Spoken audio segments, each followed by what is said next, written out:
6th presentation in the academic year guest lecture series. And this is the final presentation of this semester. I would like to mention that next semester we're doing something a little different. Rather than having Monday night lectures as we have for many years, and this semester as well, next semester we will concentrate all of the presentations into a few days in which we will run an experiment we're calling the Enrichment Week, or Lecture Enrichment Week. The reason we're doing this, or we're running this experiment, is, as all of you know, there are so many national, regional conferences that take place. We not only have students away from the campus, but we have a lot of faculty.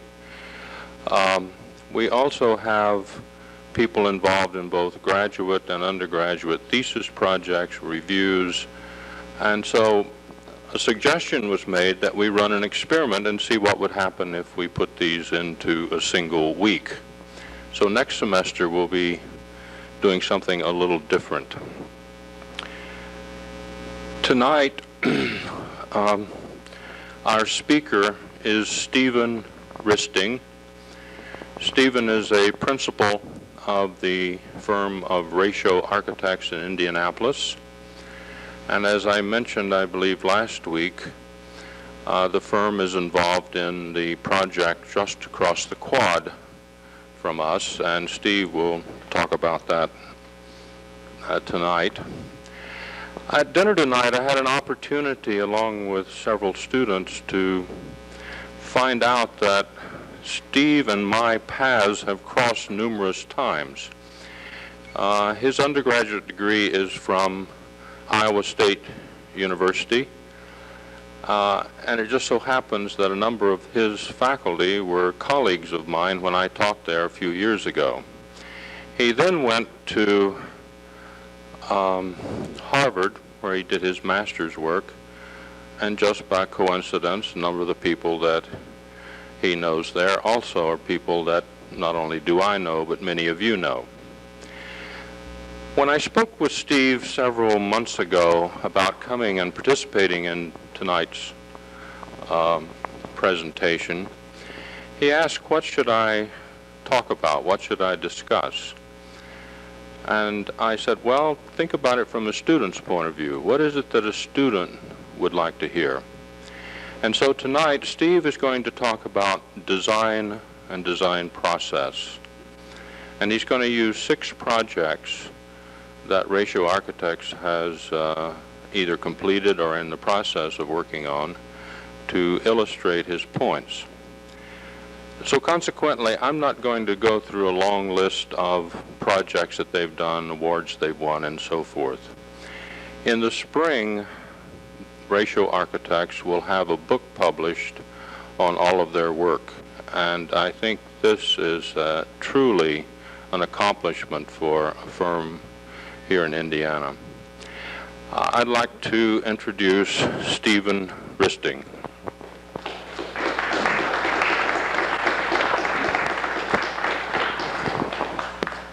I didn't mention any Great. names. Thank you. Can everyone hear me okay? I guess the whole reason for the lecture is so that one can see the building that's coming up across the street. So I'm going to present the art and journalism project to you, but instead of just presenting one project, I think it's going to be a project that gives you the opportunity to watch as it comes up. I'm sure each will have their different opinions in terms of the successes or failures or how you would have done it differently. I know as a architectural student I had many of those type of opinions, but I think it's also going to be an opportunity for you as it is built in order to see how buildings are built. So this evening, They can't hear you. can you hear me now? Is that a little bit better? So this evening I want to talk about it in terms of the context of the process that we go through in terms of doing the buildings, as well as to show you it in terms of other projects that we've done. And there are 6 projects, including the art and journalism building, that I'm going to show you this evening in terms of that context. When talking with Sonne in terms of what's appropriate to present here, he also said, well, why don't you come up with, instead of just the works of ratio architects, is what is the type of theme that you wanted to. So I stepped back to reflect upon our work and our process that we go through. And many times I've talked about the design process to owners in terms of the alternatives that we look at, the different massing models, the idea of communications, all of those type of things. But the thing that I always stress is understanding what are the goals, what are the concepts, what are the intentions that the owner wants, and what do we want in terms of where we're going with the projects. So with that, there are 3 points that I really want to stress to it. So with that, I guess we can start with the slides here. Are you able to hear me here now, or a little bit higher? When I hold that, is that better?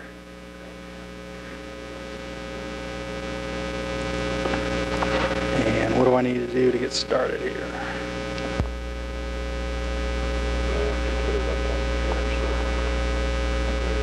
And I'm missing the other one. Okay. Can we have the right slide as well?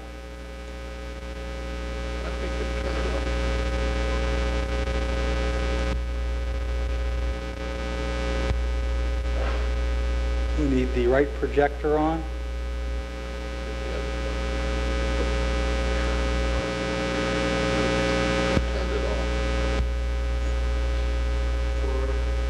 Forward. There we go. So the theme that I've put together is that of the nautilus and the square.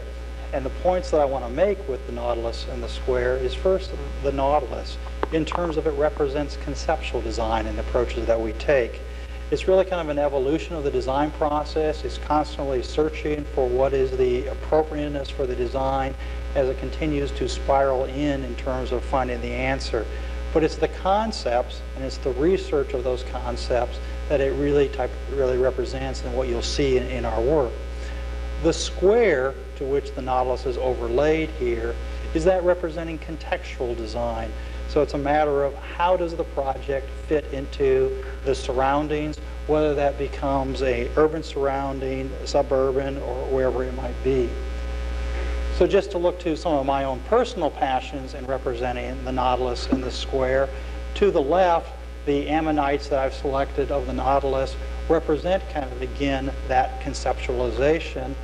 And the right, while I've collected a series of miniatures of buildings, whatever the context is, it's always looking at how does the project fit within its type of context.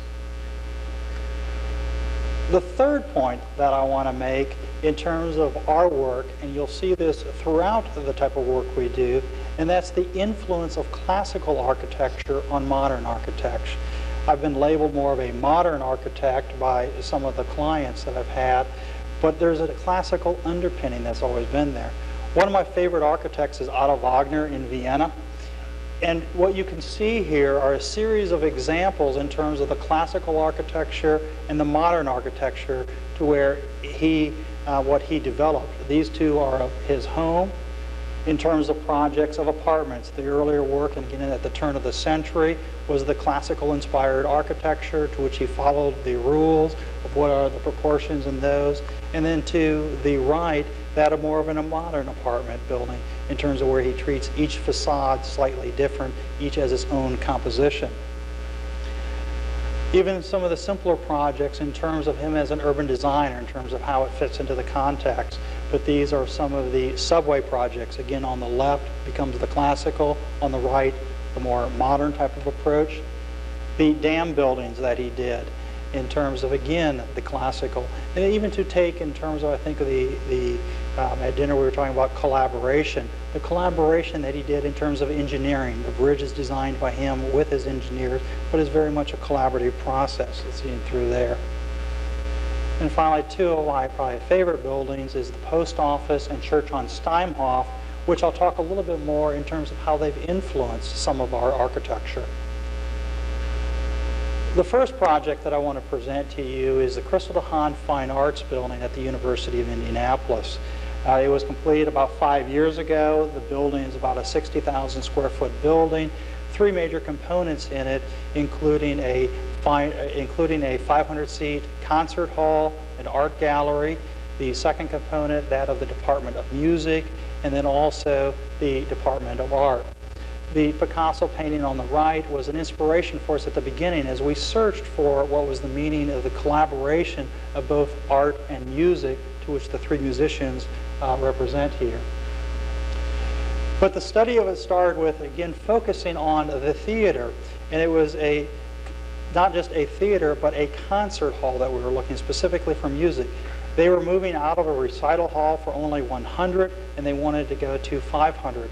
They wanted to bring people to the southern part of Indianapolis, where on the northern part is where the arts are more known for. So the studies that I took initially is looking at really what is a theater, what is the sense of the gathering in terms of where you go. Some of the influential pieces is more of the Shakespearean theater, having more of a sense of intimacy, or Palladio's theater that he did in Vicenza. Again, it's a place that I had just visited. But the conclusion came in terms of looking at what is the proper concert hall, was understanding that the theaters that you had seen previously were more about theatrical performances and drama, and the focus became on what is music. And for music, it became the Vienna Music Hall. That music and it's being played to audiences started to happen in the palaces, more in the parlors, and then once they started to build rooms just for music, it was those in Vienna that they started to create the music hall. So the music hall scene here became a large inspiration for what we did on this project. This is then showing Boston Symphony Hall, which is very influential to me since I was out there quite a bit and listening to the music there, as well as Finlandia Hall was actually an example of not what we didn't want to do. It represented the auditorium type of space, the fan type of arrangement. And even though Finlandia Hall was designed specifically for music, it was the shoebox theater that intrigued me a lot more in terms of the approach that we wanted to go with it. In terms of looking at the intimacy and in terms of realizing that the size of the audience might only be 100 and not 500, the Unity Temple by Frank Lloyd Wright in Chicago became an influence in terms of starting to look at what is the modern shoebox and in terms of its type of assembly that goes to it. In terms of understanding the square aspect of the project or that of the context, University of Indianapolis on the south side was built primarily in the 50s, a series of really banal buildings, brick boxes. Some of the recent architecture really had no style to it, so it became something that we had to search for the style. The building on the left was their original building in more of the classical style, but then to the right it's the student center that was much more modern. So we had to find what were the images in order to relate to here. The science building, what we started to see was limestone used more as a focus at the entrance as the moments, but the library to the right really doesn't have a lot of interest to it. And the theater, which was a building right next to where we were going to be building the Christel Dehaan Fine Arts Center, had a little bit of interest to it in terms of what the massing of the building would be. If you start to look closely, you can see there becomes a series of masses and not the simple boxes that most of the buildings were. So in our design approach is we wanted to have a building that was distinctive on the south side, on the campus, that provided an exciting building that had a sense of entrance to the campus, and it would be at the southwest corner of the campus coming into it, and yet still fit into the campus. So what you see is on the site plan, kind of the three configuration that we started to lay out with it in terms of the concert hall, music, and art, and that tripartite arrangement we created. And then there's actually kind of a link that comes through. The building I showed you prior was over here. But then the massing of the building becomes a little bit more exuberant than some of the prior buildings to it. The drawing on the left shows the concept when you start to pull it apart in terms of what are the different masses, each of the different elements or the functional elements seen within inside, but then it becomes a connection of the street that goes to it. The series of towers along the street were kind of like soldiers, so taking what are typically seen as back stairs, we elevated them into special places. The building then can be seen from the front, the whole idea of trying to create a lantern for the building.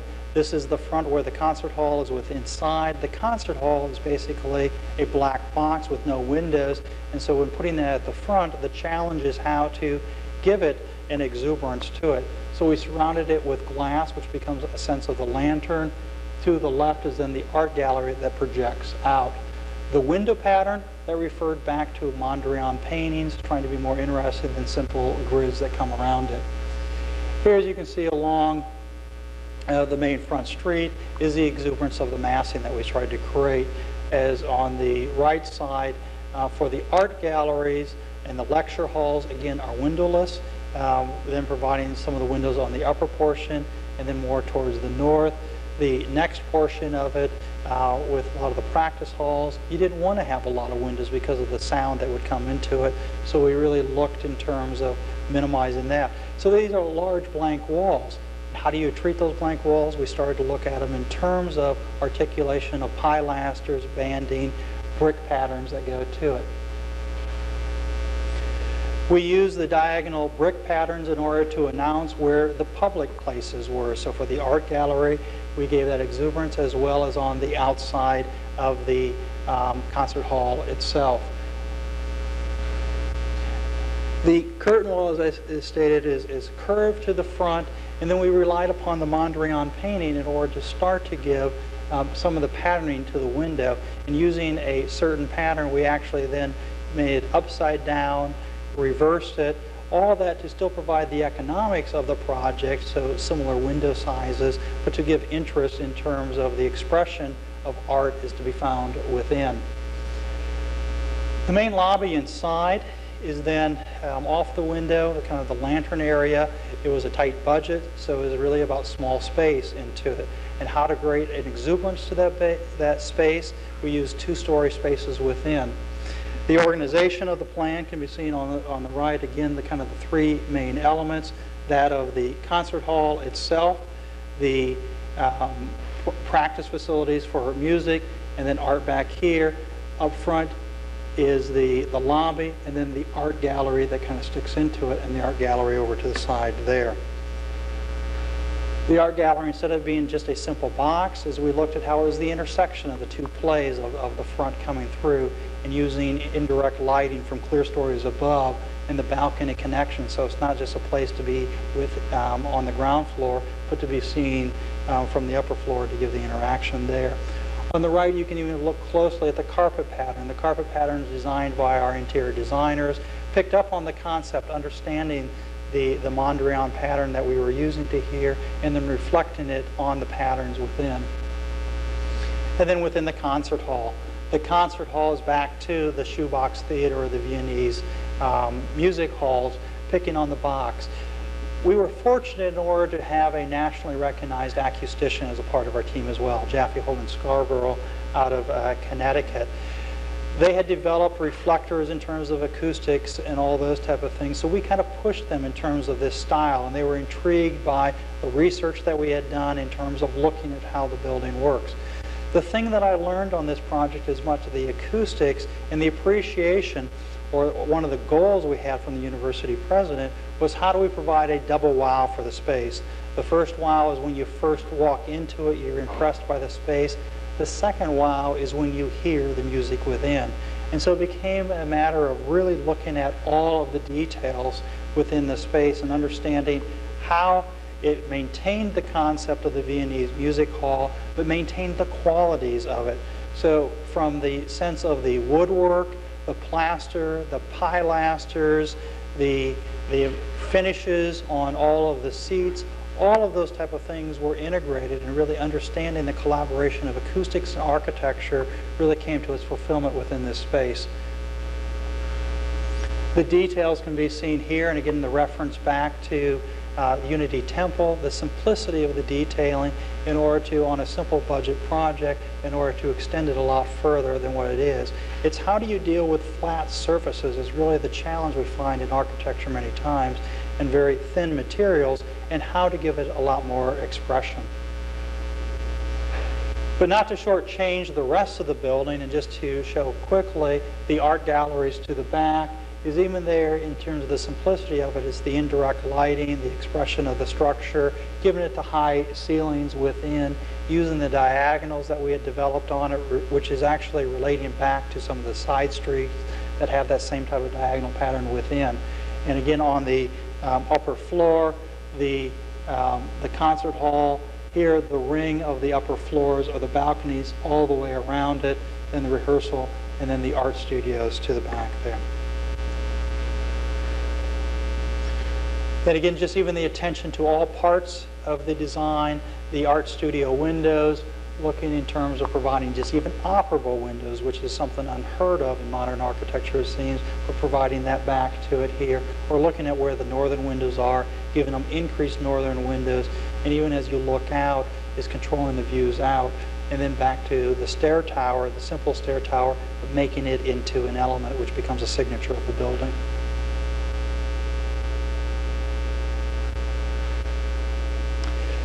The next two projects that we've had the opportunity is as much influenced by context first, where the concept is a little bit more secondary to it. We've had the opportunity to do two projects on Monument Circle in downtown Indianapolis. To understand the context of it is as much to understand the surrounding buildings, the limestone character, these built in 1920, the other one in 1950. We're looking at the Columbia Club, and then there's an old SOM building, which is more of a modern character, which gave us a little bit of opportunity to do something a little bit modern on the circle as well for it. The first project is 120 Monument Circle, which was the headquarters building for Anthem Insurance Company. What was unique about it is that it was the only building on the circle of the four quadrants in order to occupy the full quadrant to it. The history of the site is seen on the right. It was the old English hotel, having wonderful ornateness to it. It was demolished, I believe, in about the 1950s to make way for the building on the left, which was an SOM building for the J.C. Penney's building. In the 1980s, that was stripped down to what was affectionately called a Darth Vader building of slick glass to it, and that's where we had to work with to begin with. So the approach to the design we took was recalling the old English theater, recalling the turrets on the corner for it, and trying to give it some of the character or the classical influence to it, but doing it with modern materials. The modern materials in this case, our client insisted upon using granite instead of the limestone. But even as we looked at it, we looked at how to use granite in unique ways. When you're dealing with a granite facade, you only have a 3/4 inch thick material. So the challenge for us was how to give it an expression of depth to it. And how we accomplished that was by using different finishes, by using honed finish, thermal finish, polished finishes, or the rock face finishes that you see onto it. The building also, we were adding an addition on the top floor, an executive floor, so we needed to integrate that floor into the building, and yet it wasn't a full floor, so we didn't have the full front facade to look at. So it was a matter of how do we incorporate that, how do we provide a stately entrance into it, and then we also had the opportunity to do the atrium within. These drawings start to show, again, some of the concepts that we were looking at in terms of when you deal with this very thin material, is how do you give it expression? So the axonometric starts to show the depth in terms of providing returns, providing those at primarily the entrance or at the ground floor, and giving it more relief than the material really ever allows for itself. On the inside, the request from the client was to create a corporate headquarters that would become a world headquarters for him as he was buying up other companies across the nation and having presidents come here. They wanted to have a feeling that this was the mothership, if you will, so it needed to be done in a first-class way. In creating the atrium as much to bring light into the center of the building, we really wanted to make it an interactive atrium. The axonometric shows that it's not a single level to the atrium, but we started to create a series of levels so that the atrium is something that you interact on all floors, not just looking down upon from the upper floors to the first floor, but on the second floor there are these what became little mini parks to it. and then on the third floors, additional to there. The skylights up above, the intention was to flood it with as much light as we could.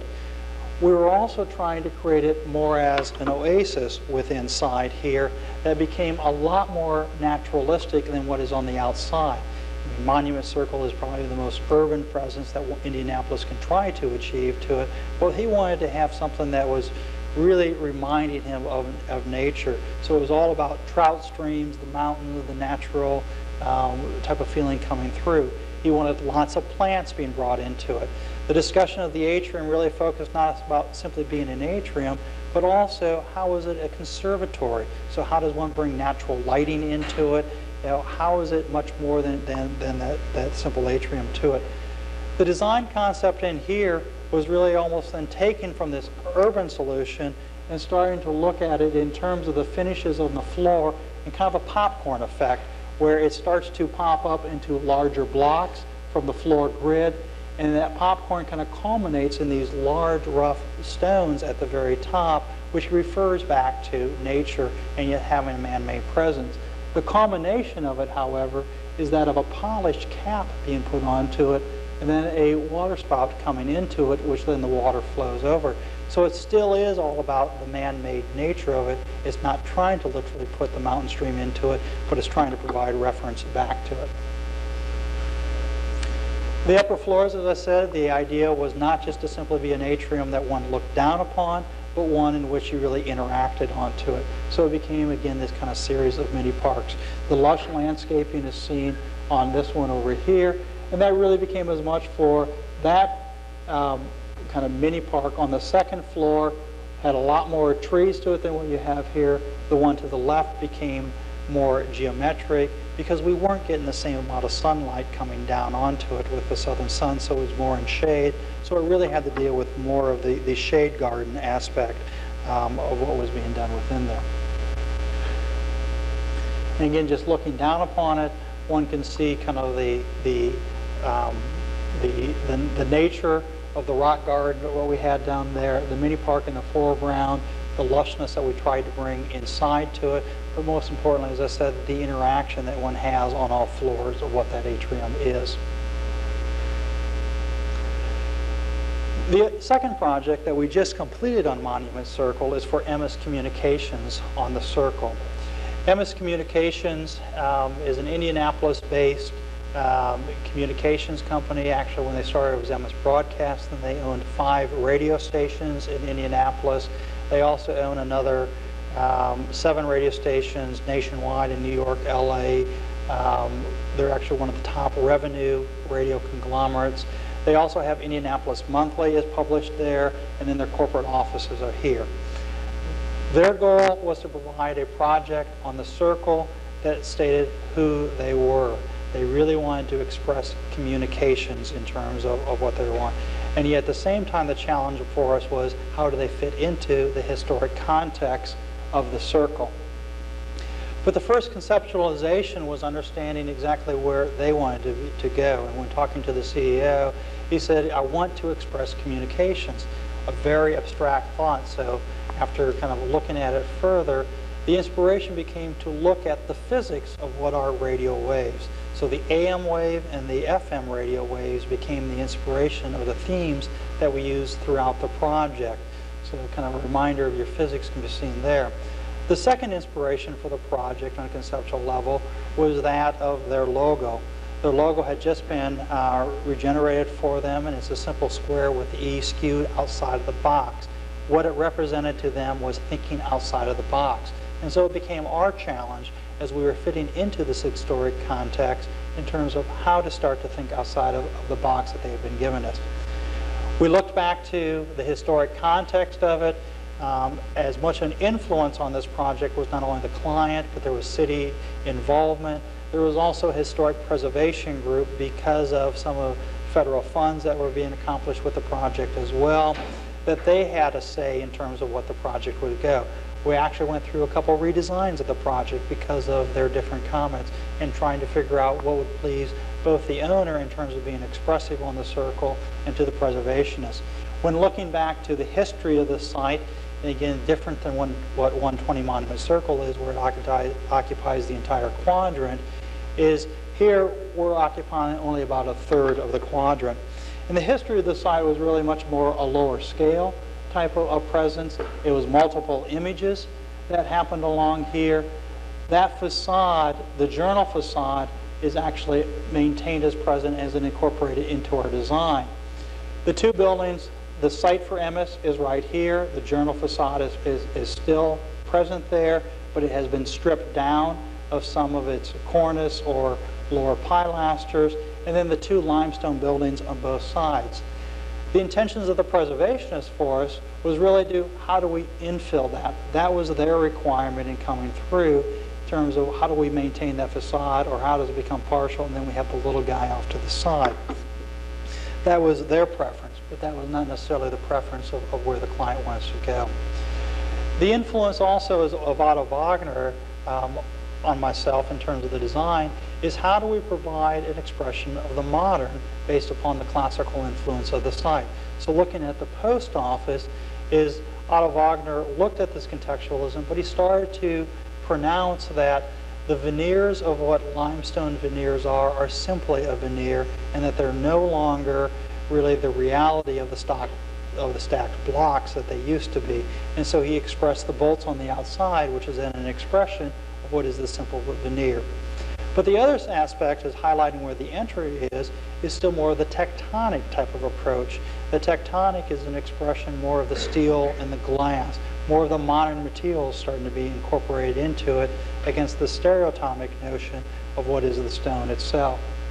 So looking at it a little bit closer, one can see the expression of the thin veneer here, rather than what we did on 120 was trying to make it feel thick with a thin veneer.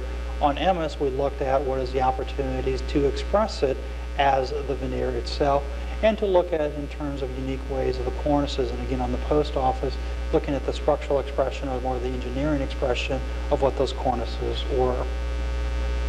So setting Emmis into the context of Monument Circle again, is we went with primarily a limestone building.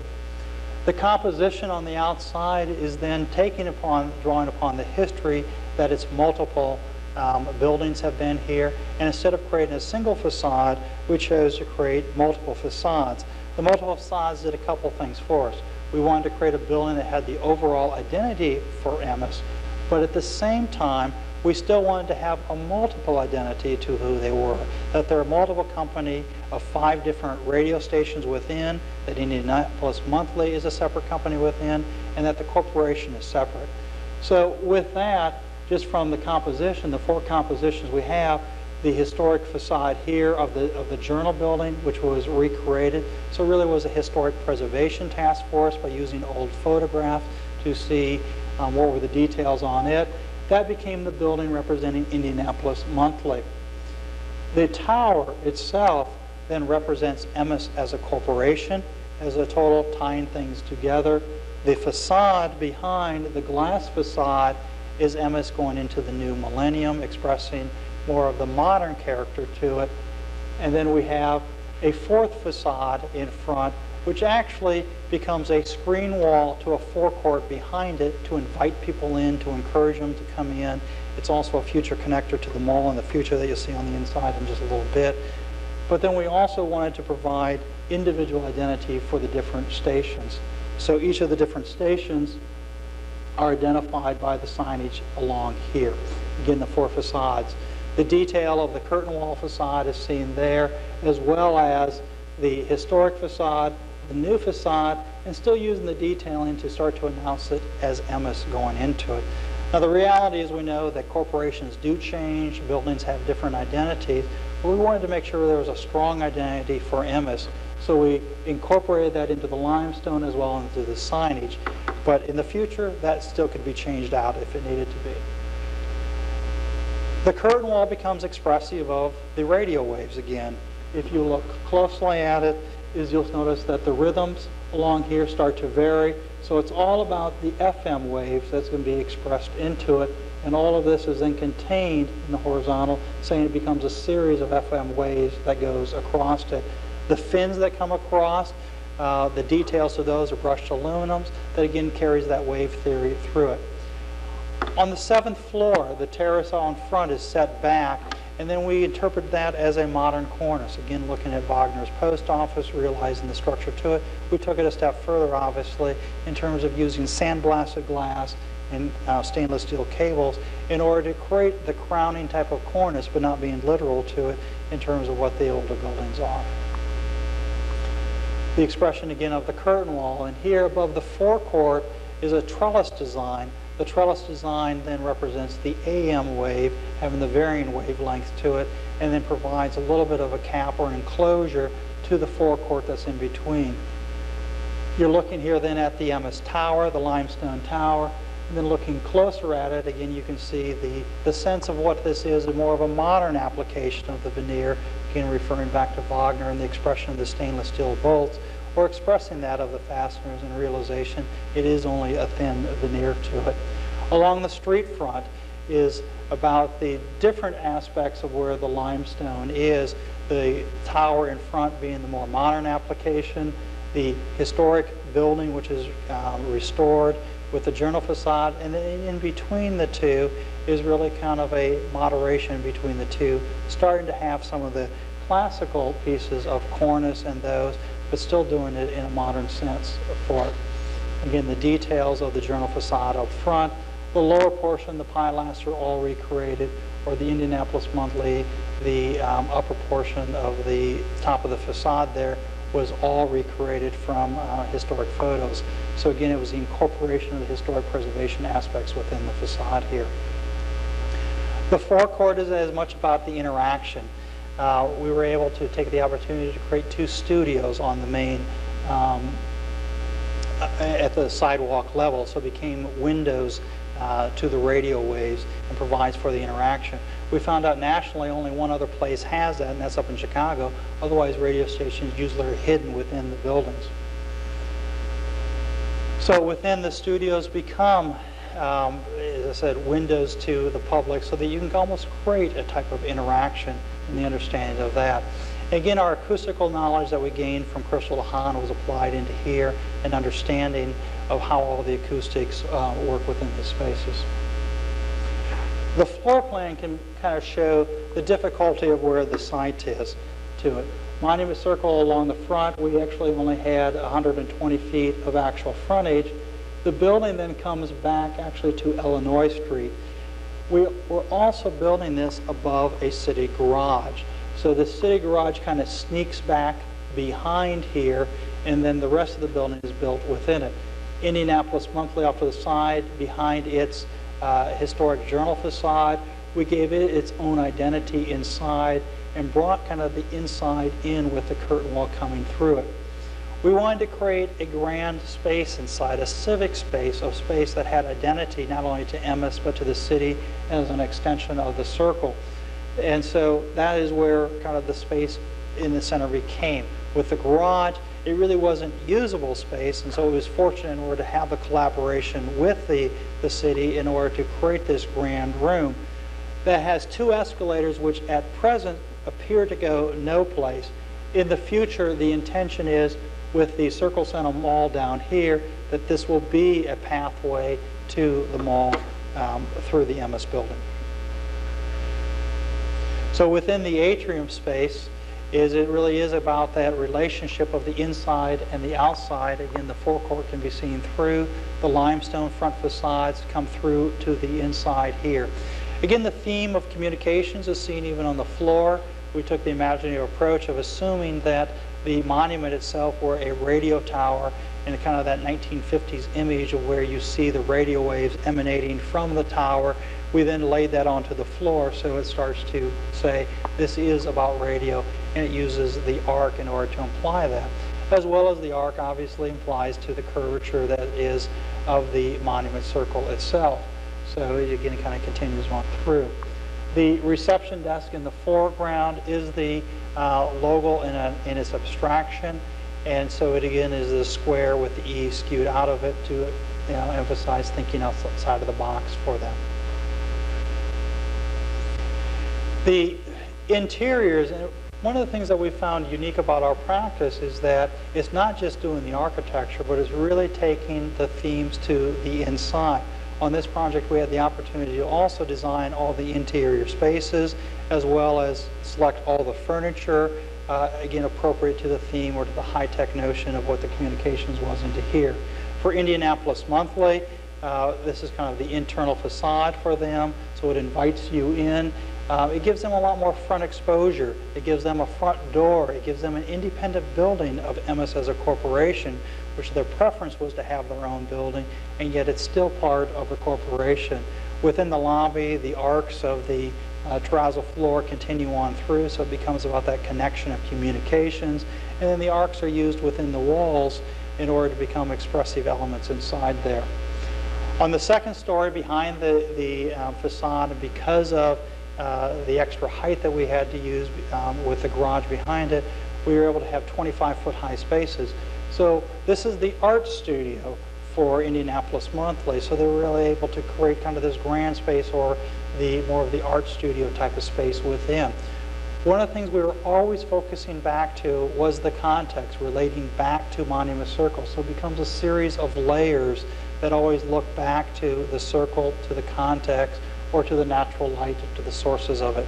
On the upper floors, the editorial floors of Indianapolis Monthly, the sense of layering can be seen within the interior design that we did of the offices, or even getting back to the historic character of feeling like you're in an old building. The brick wall on the side is a recreated wall in order to always give you the sense of the presence that you are in this historic location on the circle and behind the facade. On the upper floors, floors 4 through 6 are then the radio stations. They're organized. We actually put the studios up front so that they have the prominent location overlooking the circle, and then the rest of the offices inside. In order to provide light through here, we created a centralized atrium that starts to create interaction between the different radio stations. And again, that was one of the goals of MS, was in order to create more interaction between the different stations versus simply the independents. And yet at the same time, they wanted to make sure that a lot of times we had 2 floors, and on the upper floors, we actually have sales staff on one side and sales staff on the other side. So it became a friendly competition between the two, and yet it was still a notion of working together. The resolution on the site of the curved front to the orthogonal nature of the rest of the square can be seen to the left in terms of the curved front, again relating back to the circle. But then we created on the left side kind of a zigzag wall along this diagonal corridor that became the resolution in terms of the orthogonal of the site or the plan. Again, the layering and the reference back to the circle, looking through a series of rooms through the acoustical glass windows, through announce booths, through the radio stations, and then the radio stations overlooking the circle themselves. In the studios, we had the opportunity to design it to all the councils.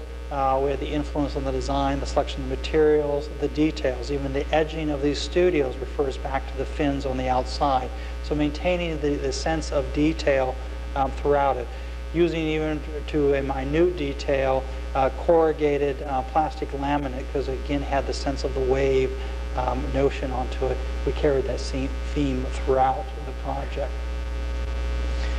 The notion of interaction within the main offices. So instead of just treating the offices as back of the house, those were important to us as well. The windows that can be seen here to the offices, the interaction to here, the indirect lighting. The indirect light fixtures that we chose have a perforated metal screen to it. We use perforated metal throughout the project to refer back to the boom box or radio speakers. So again, back to the theme of communications. Or again, on the back here, all the windows, the aluminum panels with the brushed aluminum with the waves to it. This is a third atrium found on the upper levels that tied or related back the interior offices back to the monument. So it's really kind of the presence of the monument always being seen, as well as being good neighbors to the building next to us that had windows on the side. There's actually a large window to the left side that you can't see in this image that provides indirect lighting even to the neighbors. Then the centralized atrium, a place for interaction. between the different radio stations, and then looking at the curve that we use over the arc, referring back to the arc of the building. All of those type of things are brought back into the details on the building here. And then on the upper floor, the corporate floor, is the final presence of more of the corporate presence in the lobby area, the wave being used in order to maintain the theme here by using two waves representing both AM and FM for them, and then focusing on their logo. In the main reception areas, we brought the wood from the main atrium up, so we used some of those details within there. And in the offices, on the left is the main office for the CEO. All that was custom designed that we did. He had three simple requests for us, and almost that's probably the most difficult client that you can have in terms of one that doesn't give you a lot of information. He wanted a flat screen monitor, which is nothing under our control. He wanted a modesty panel for his desk, and he also wanted a file drawer that he could pull out. So in the file drawer that we pulled out, we actually put a leather cushion in there so he could put his feet up onto it rather than put it on his papers. In the boardroom then was not just a simple boardroom, but then also a media center. So it became two rooms joined together. We had the opportunity here to also do the board table, and so the board table comes back to the initial concept or the inspiration for the design throughout, that of the logo, thinking outside of the box, and the radio wave down the center representing communications to it. If you look closely, even at the wood that we selected, a figured anagray wood, it's all about the patterning or the waves that can be seen even in the selection of the wood. So we tried to carry it to all details throughout the project. The next project I want to talk about really starts with the conceptualization first, and the context is more secondary, and it's the Indiana State Museum. We had the opportunity to look at a lot of different museums and try to understand what exactly is a museum. But when we were selected as the architect on this project, the key requirement for us was not simply to do another limestone box, but to do a building that represented who Hoosiers are. So we actually took some history lessons. We had some historians come into our office and talk to us about what is a Hoosier and try to understand it. So our interpretation of what is a Hoosier is first a very conservative personality. The slide on the left is the Liars Bench down in Brown County, and it represents kind of that conservative nature of waiting for things to be done. But on the right is more of the entrepreneur qualities that Hoosiers have, and it's starting to look at what are some of the industrial characters that we have had. One of the examples of that was the canal system that was done in the state of Indiana. Was a very extensive canal system, but it was not done first. They waited till the Erie Canal was built first, and then we proceeded with doing the canal. But it was also about westward expansion. And one of the unique things that we found about Indiana is it was part of the first land grants. So people were actually coming to Indiana on a speculative basis, buying land before they saw it and moving here. And this was the West for many people. So in coming to here, it wasn't all about the westward expansion to begin with, but then that followed shortly thereafter.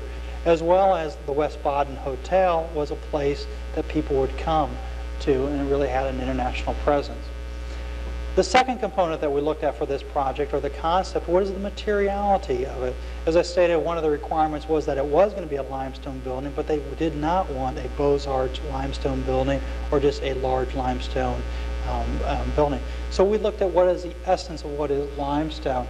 The quarry to the left is actually the quarry that the Empire State Building was built out of, and it gave, actually the shape of us was an inspiration for what we looked at some of the planning on the inside in terms of creating a limestone quarry inside the design itself.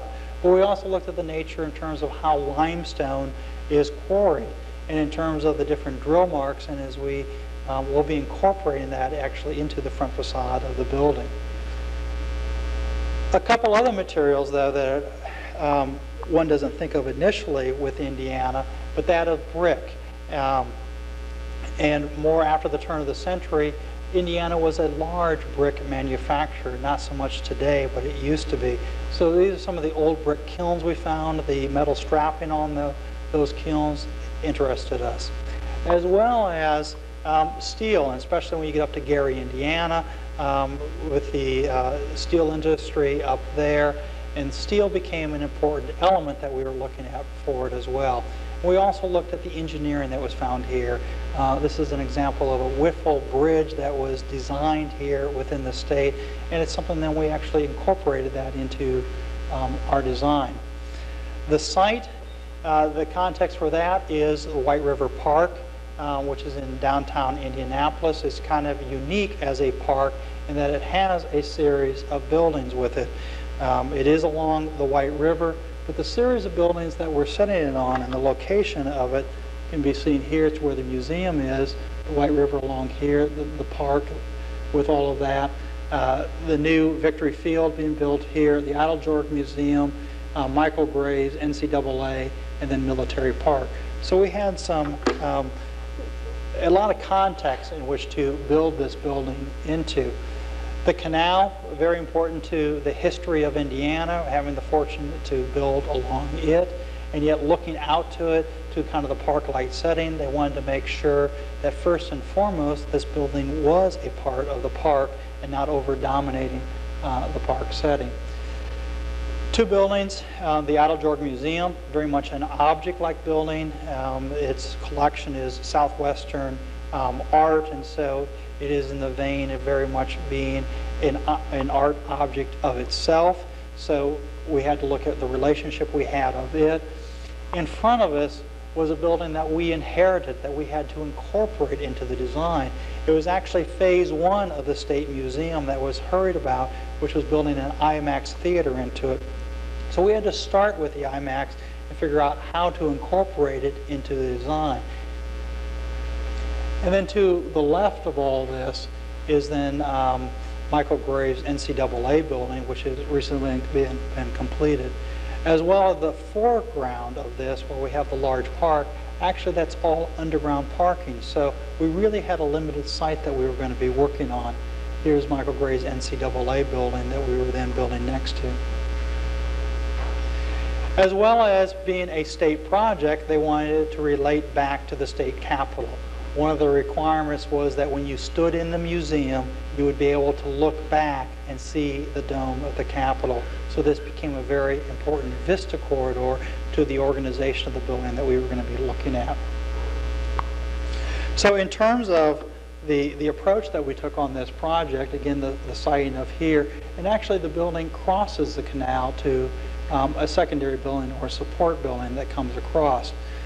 The model image here starts to show some of the initial design ideas that we had with it. The main idea, and the first was that of the conservative nature of the front of the, or the personality of the Hoosiers. So we wanted to keep the front of the building simple, and particularly with the Idle George and the NCAA, which are very expressive buildings, is we didn't want a third building that was competing with the two. So this became kind of a link between the two buildings, more of a conservative nature that we were looking at. But we also wanted to take to the second concept that we had developed, that of the materials of Indiana. So we utilized it as a large limestone garden wall. I mean, it's almost the starting point of us for this building was this large garden wall to the open space in front of it. And then the secondary part was then showing the steel industry. So picking up on the steel beams, kind of the cranes that you see, the trackways up in Gary, Indiana, incorporating that. Then the third element of a stainless steel object, of how to create a point of destination to define the entrance. And what we discovered was stainless steel was actually invented in Indiana, so we wanted to give it a prominence front to the building. But to the other side of the building, along the canal, we wanted to express a different personality for the building. We wanted to express the exuberance or the entrepreneur character of what Hoosiers are. So here, instead of the large wall to which are countered to it and to which allow for the other two buildings to stand on their own, here we wanted to have a large expression in terms of who Hoosiers are. So the expression becomes a very inviting kind of central hall here, which is the centerpiece to it, all out of glass. And again, glass is something that was manufactured in Indiana, so very expressive of it. Inside, you'll see some of the more industrial steel characters we had. We still wanted to express limestone here, but now instead of a simple wall, we started to express it in terms of cubes. And then we're looking at the detailing of that limestone, so it starts to become more finished. The carved nature of the limestone versus the rough nature of it that we were using on the south side. And then to cross over the canal, we created a connector bridge, which is all about the westward expansion and the Wiffle Bridge that I showed you earlier. So that becomes kind of the theme of where Indiana had its place in history as part of the westward expansion, as well as a reference back to the engineering aspects that were found here in the state, and then another limestone cube on the other side of it. The rest of that building, here again you can see the elevation that we developed, the cubes, the main entrance, a lot more open. We actually incorporated some sandstone into it too to give more interest that we found within the state and give more coloration to it. That's actually the dining hall. The Wiffle Bridge, which becomes a connector between the support building and the main museum building, and then the support building itself. A couple perspectives along the canal showing the terrace. We wanted to again create that connection to the park, an extension of inside and outside. As we visited different museums, we started to realize the museums as containers, it was really as much about the interaction of inside and outside. And that was real important for us in terms of the park-like setting that we were into it. So the terrace becomes that kind of interconnection to it. And as you come along the canal on the other part, the support building, the NCAA is actually at this location, so the rest of the building is built out of brick to it. And again, the brick goes back to the materiality of the state. The organization, there are two real main floors to this building. There's the canal level, which you see on the left, and on the right is the main entrance. Because the public is coming through multiple entrances, underground parking garage is probably actually going to become the main entrance into the building coming along here, and we didn't want to feel like you were sneaking in the back door. The canal entrance along the front is we wanted to make sure this exuberant side that we were developing had an inviting sense to it, so it was about entrance. So that becomes kind of the entry sequence into the building as a whole. The museum, a lot of the history, the cultural sides seen off to the right side. If you recall, the Empire Quarry that I showed you earlier, we've been building a limestone quarry inside, and that's the location of it.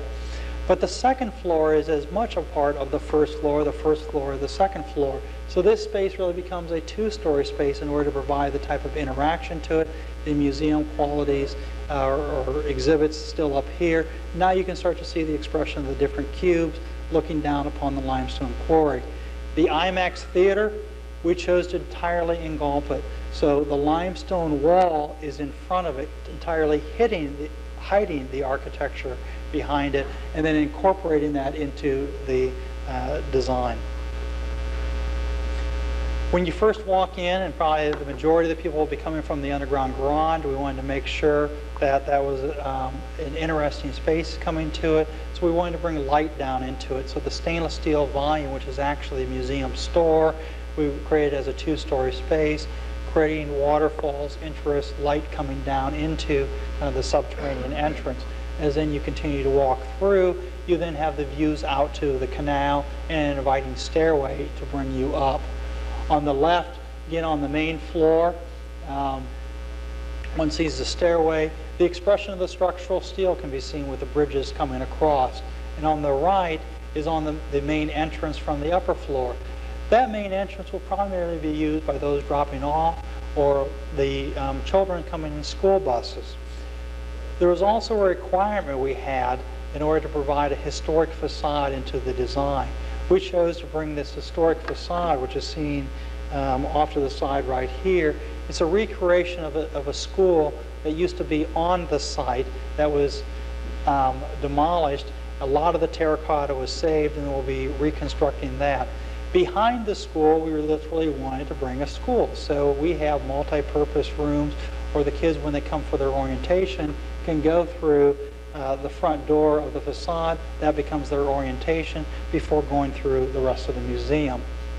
The industrial character that we talked about, again, the reference back to Gary, Indiana, can be seen in the beams and the columns of the structure of the main open gallery space there. To touch upon, again, almost kind of the theme of the classical and the modern, we were required to install a restored, I guess more traditional type of dining hall. The old Ayers tea room was incorporated into it. So on the left is a recreation of the tea room in order to give you that historic dining experience. But then on the right side is then the new dining hall, which opens up to the outside or to the park-like experience that you have there. And then inside, looking to the left is the vista back to the Capitol. It's looking down upon the limestone quarry. On the right, we're collaborating with Applebaum, who is the exhibit designer, and these are some of the graphics that we're developing with them in terms of the development of the limestone quarry. We're not taking a limestone quarry and literally recreating it, but rather it is all about understanding of where the creation of limestone, the use of the limestone, kind of the interaction. The purpose of this is not to be a museum that one just walks by and sees still exhibits, but it's really much a hands-on, interactive type of exhibits that are being created within it. Applebaum is a renowned exhibit designer, most renowned for their exhibits they did for the Holocaust Museum that was done by I.M. Pei in Washington, D.C. Then the upper floor, again, the top level then is a display of the art collection. And again, the museum is really, while it's a state museum, we started to understand what is a state museum. And it's not an art museum, it's not a science museum, but we want it to be interactive. It's a cultural museum.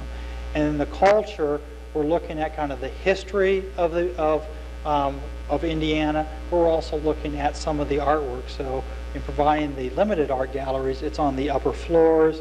How we provide unique lighting into it is seen within the lighting skylight to here.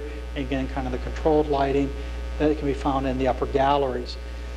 To the support building, instead of it simply literally just being hands off to the public, the bridge coming across was very much a part of the scheme.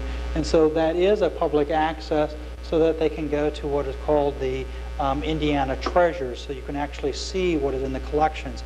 The reality, what we found about museums, is that the display of museums, of the artifacts, is actually very limited in terms of what they can show. And so a lot of people want to see whatever is inside of it. To come now to the art and journalism building that we did here at Ball State, is to show you some of the designs. First of all, when we started, we looked back to precedents. Knowing that it's art and journalism, we took upon the same theme of trying to provide the sense of communications like what we did for Emmis.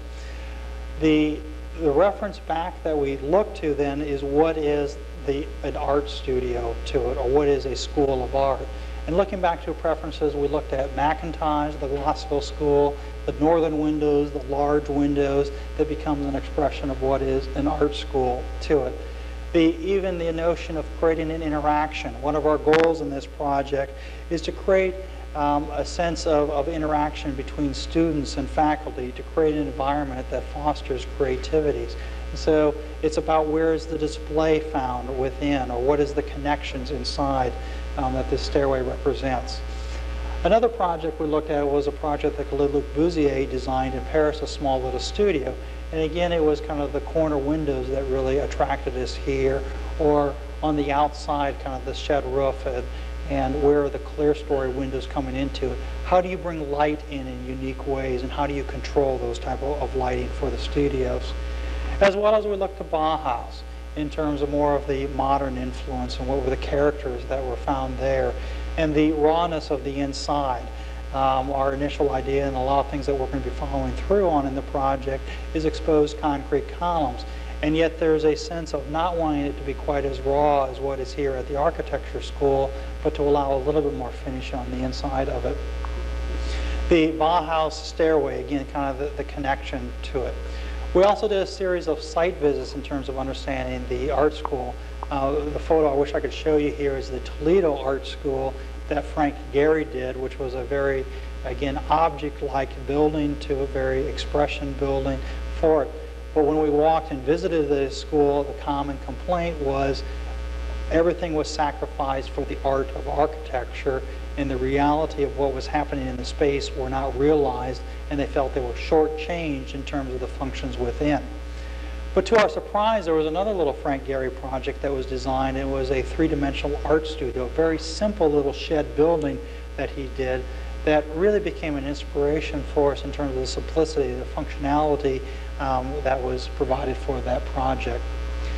The context of this building, you probably know as well as probably better than I do, but we looked at it in terms of the total concept. In terms of looking at it in terms of both the North Quad and also the Old Quad.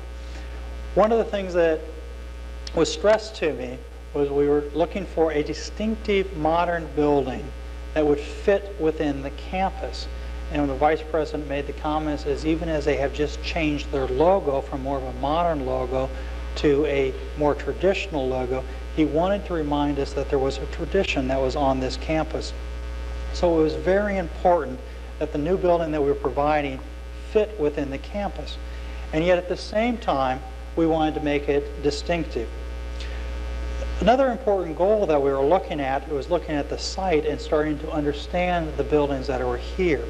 In looking at the master plan that was developed on the campus, we were putting a very large building into actually a fairly small site. And the way most of the buildings have been done around here is the buildings seem to be objects in and of themselves, and they've only started to become a collection in terms of defining the edges of the quad. The requirements for us were to really help define the North Quad, and in coming to the North Quad was to create a sense of gateway. So here, coming from the south to the north, a sense of gateway wanted to be created with a new building. For the North Quad, it was really important for me to have an understanding of what the North Quad was, because when I first thought of the North Quad, I saw it as Bracken Library as an object within it, and that it was really kind of the northern part of all the buildings that were here. But the landscape architects who were developing the master plan defined the North Quad open area as Bracken Library as defining the southern edge of it. And then you have the business school and the architecture school defining the northern and the eastern edge. So our building that is going to go to the left of the Ball Communications really was kind of needing to fill the hole of defining the quad, that the quad really wasn't fully defined yet, that it wanted to have an edge to it or definition of the corner. And that became very important in terms of how we developed the plan. As I said earlier, again, looking at particularly the Ball Communication building, it seemed to be an example of what a lot of the buildings are on this campus, it's an object building that has a landscape around it. And the difference in the approach that we were taking with this building was more of not the suburban approach in terms of building buildings, but more of an urban approach of creating edges to the building as well. Bracken Library obviously provides one edge. It becomes the closest to McKinley Avenue. One other thing that we also wanted to work with is that of saving the ginkgo tree. So that was actually one of the requirements. The ginkgo tree became then a representation to us of how do we start to provide sustainable architecture. A question I was asked this evening at dinner is what was the influence of the School of Architecture on this building? There was really not a lot of interaction we had, but one strong request that they made to us is that we consider sustainable architecture into the building, and hopefully we've taken a small step into it. The poster outside starts to identify some of those details to it. But our approach to it was really starting to understand then the site that we had here.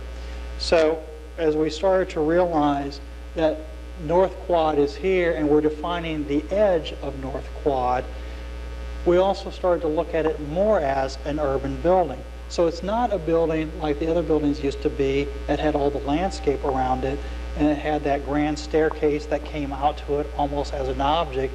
we then create a connection to it. So the building then starts to, first of all, create the southwest corner, or hold the corner of the site through here. You'll see that in some later. But we also started to create a series of outdoor spaces. And the relationship with the theme that I've talked about before in a lot of our projects is the inside-outside type of relationship that we did. We created a courtyard here, which is around the ginkgo tree, but it helps recess the buildings. The edges of the buildings come a lot closer to the street, similar to what bracken is here. So it starts to create a sense of gateway as you come into it. So there's kind of a constriction before you come into the larger area. The space in between ball communication then became an opportunity to create the space in between as well. And then finally, there's a space actually hidden behind here.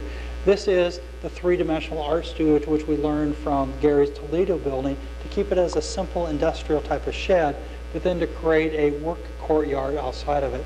So this building really starts to create a series of outdoor spaces. Again, it's two buildings that are wanting to go here. So in the future, we're also providing for the master plan the student center to be allowed to here. We're looking at some initial sketches right now in terms of how does that connect, but that was really important to the design that we were looking at in terms of how do we start to create a circulation path. The design of the angle that comes through here is as much influence to the sense of communication or connection from the intersection down here to the ball communication building, which then goes through its internal path that's inside. So we really wanted to create that as a sense of a secondary street, or the internal pedestrian pathway that comes through. So in the student center in the future would allow you to walk through. With our building right now, it becomes a secondary entrance to it that allows for that connection that comes through. But as you go through here, we then come to an upper level, and this is actually the second floor plan that brings you up with a centralized atrium. There is a dining hall right here, which is in a two-story space, and it's all about the connection of inside and outside that can be seen on that plan. The first genesis of the building is really creating that of a wall. And this goes back to the emphasis of what the art school is. And for the majority of the two-dimensional art, you want to provide controlled lighting or the northern lighting into the building. So that became the first place. So in looking back to the Glasgow School of Art, it became that type of character of the larger windows, the higher spaces. We're able to get higher floor-to-floor spaces into it. Even on the corner, there's an expression of the kind of the shed roof to there, which harkens back to Le Corbusier's studio. So it's really starting to say the presence of the art studios found within to it, and a special corner which looks back onto the north quad. We also were dealing only with a two-story building. As we placed a four-story building up against it, we wanted to make sure the massing was a good neighbor to it, as well as we're trying to create the space in between here. And so with the northern light coming through, we wanted to make sure we provide the light that comes into that space, but we also wanted to build it down. So the two-story space is connected to a 2, rises up to a 3, then to the 4, culminating down to a 2, and then to a one-story space. The dining hall I talked about over here, the inside-outside relationship, it actually continues on even to this point right here. So there is a continuation of dining, the connection to the north quad, the emphasis of looking back to the north quad, or creating a special place on that corner. As more of an urban front, we were really concerned about what is the presence along McKinley Avenue. So it has, I mean, the composition of this facade really talks about the connection that comes to it, the continuation of the existing building that carries through, the creation of the space in between. Then at these moments, it becomes the moment of gateway. So that becomes the constriction or the gateway to the north quad, the release of the outdoor dining, the constriction in order to define, creating an edge. So the building comes a lot closer to the edge, but doesn't overimpose itself to the building and becomes more distinctive in terms of what we're trying to do. One of the other goals that we were trying to do with this building was create a building that was also inviting to students. It is not only a building that has art and journalism departments into it, but it will also have a food service function into it, large dining that I've been talking about, as well as the university bookstores moving into here.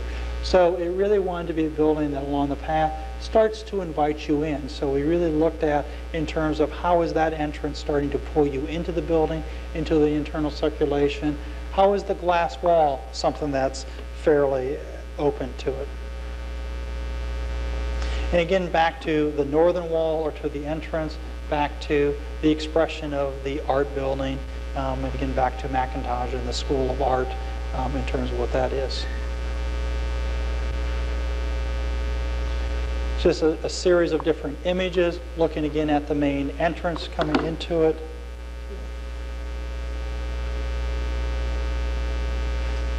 The limestone, kind of the arcade that we created, again, it's all about trying to create more of a loggia sense, the indoor-outdoor relationship on that corner, and yet it comes to kind of this bold peak, which is the diagonal we created, comes to here and becomes a special place at that point. The forecourt here allows for this diagonal to continue through the building, so that continues on through the one-story portion through here, and then the glass wall. In the glass wall, we again looked at what we had done at Christel Dehaan previously and referred back to the Mondrian painting, which becomes an expression of art seen to it. It's rather than simple grid patterns, we look at it more unique patterns, as well as some of the sun control that we were providing to it. A little bit of shading devices along here, some extensions. We at one time had more elaborate sunscreens, but had to back off on that. But also these windows are all going to be a fritted glass. Or even if you look real closely, it's clear glass at the lower levels, and then it goes to a fritted glass, a little bit of windows. So we start to have not just an innocuous glass curtain wall to there, but a curtain wall that has a lot more expression to it, more interest, more depth to it, provided by the mullion spacing as well as by the selection of glass used on it. The interior organization, the main dining hall, can be seen here as a two-story space. The main circulation on the first floor here, the main entrance coming through here, the two-story space, food service, it's actually outdoor courts for it. The bookstore becomes a central location, so it kind of is along the main path that we're trying to bring people into before then you go out. Again, food service really becomes a focal point inside of it. The patterning, we paid close attention to it. It's going to be a terrazzo floor to it. So it becomes kind of an extension of the columns that goes through more of a traditional grid. But then we started to overlay it with the diagonals, and it almost provides for an Argyle pattern, kind of a traditional sense to what that is, and yet still a modern influence in terms of what we're using throughout there. And then to the back here, it's really more of an industrial shed type of application for the three-dimensional studios of woodworking, sculpture, and metalwork.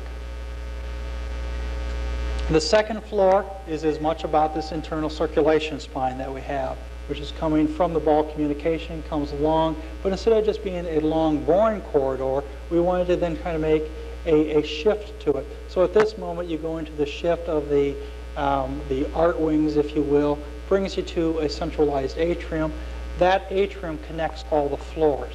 One of our goals was to create an interconnection and interaction between students and faculty, as well as between the different departments.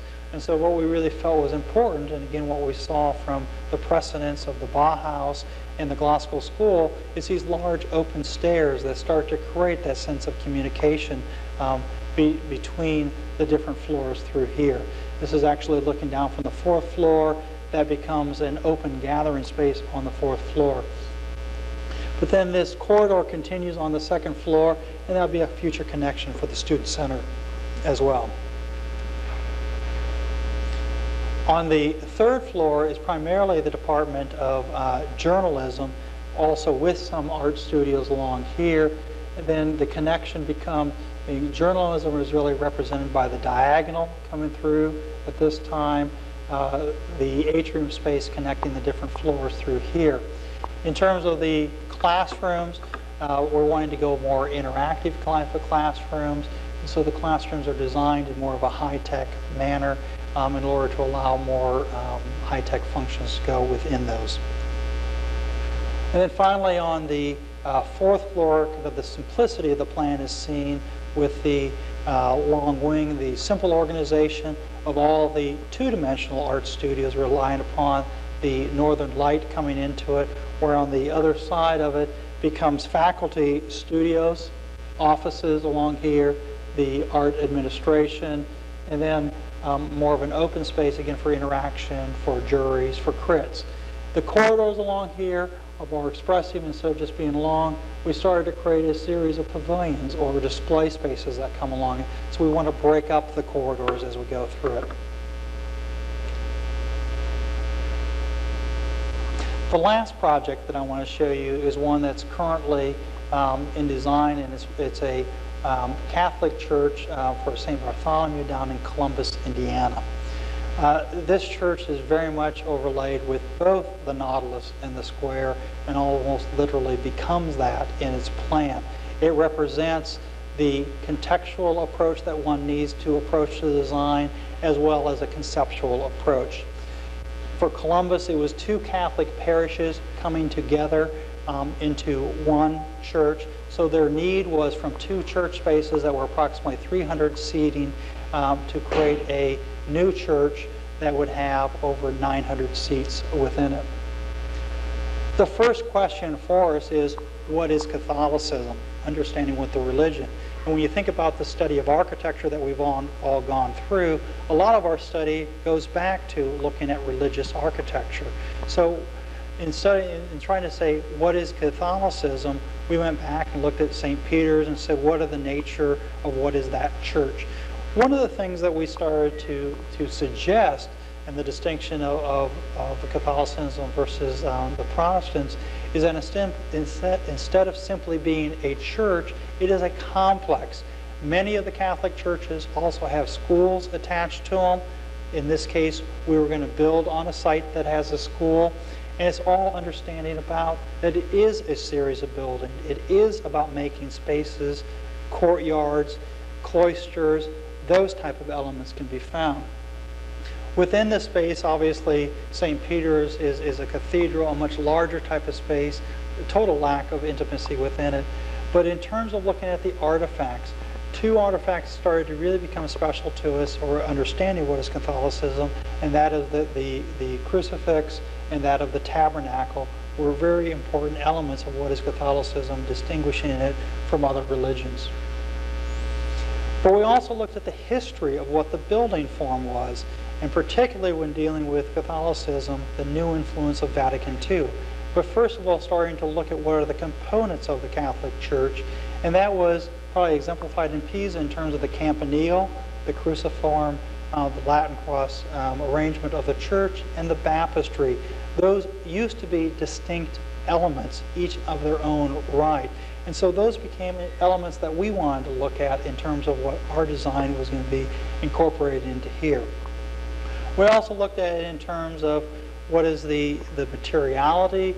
We saw the Catholics being a lot more, in terms of the history of it, the stone, the expression of structure, the buttresses, all those type of things are things that we wanted to come together with. As well as we wanted to really look at the sense of light and how it came into it.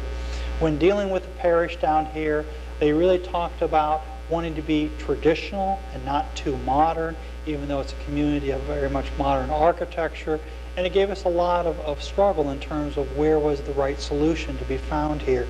But one of the things that they connected with was that of nature, and so it's something that we really started to explore in terms of how do we bring light into it. We also looked in terms of the tradition, that of the traditional nave type of configuration.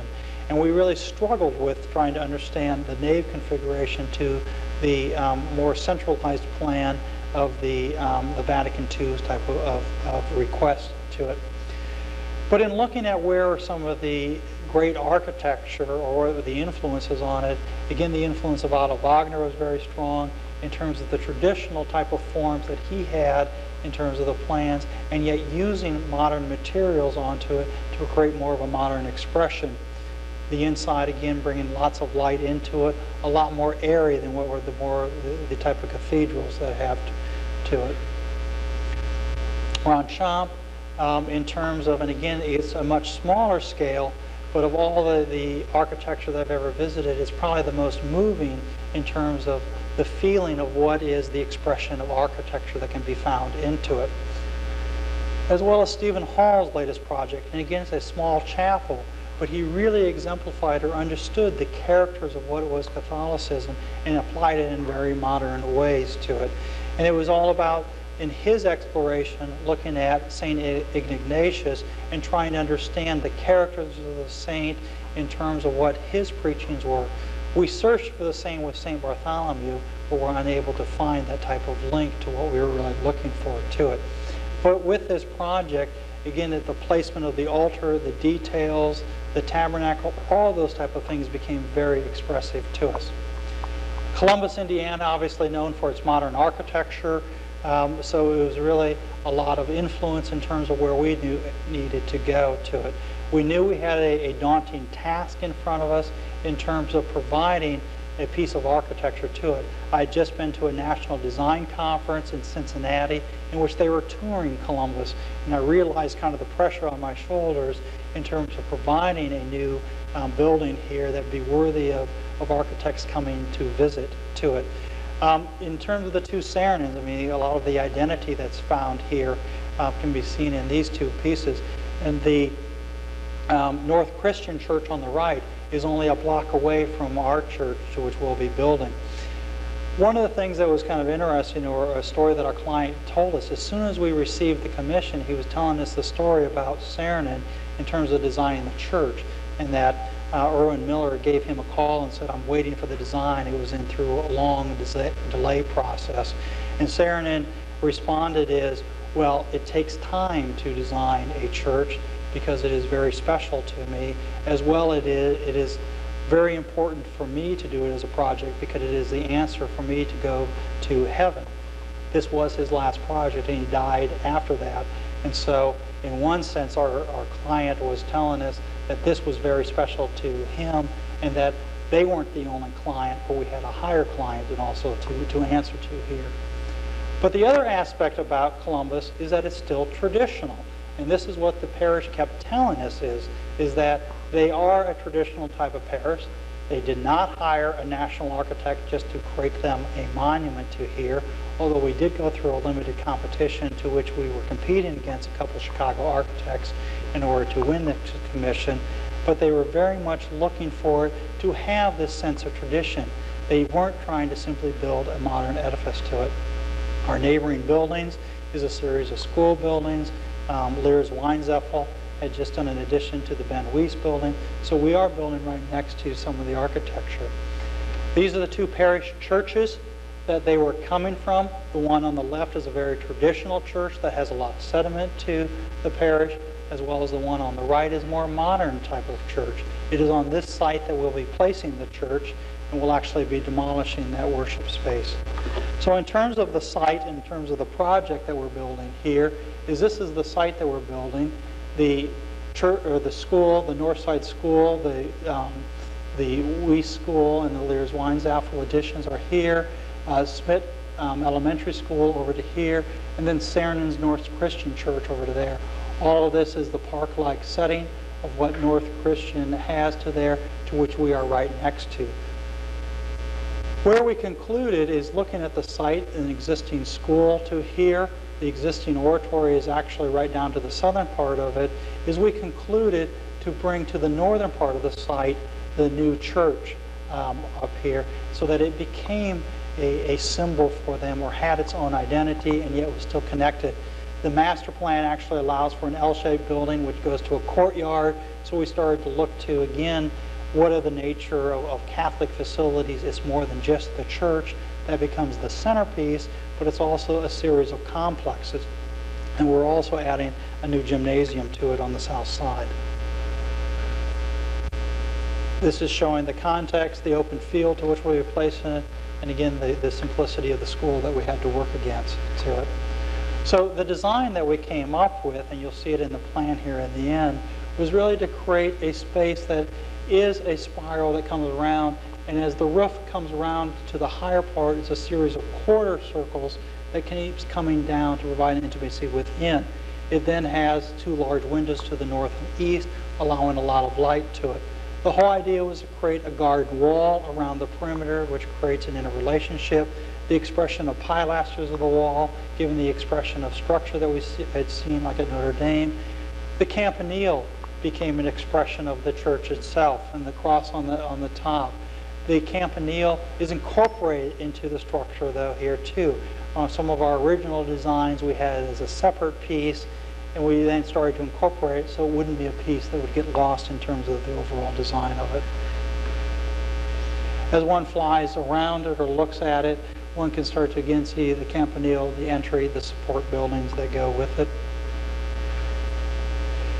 But on the inside, and again it comes back to the nautilus on the square, and basically that is the plan to it. Instead of creating just one centralized space, we're creating a space that's all around the altar to here.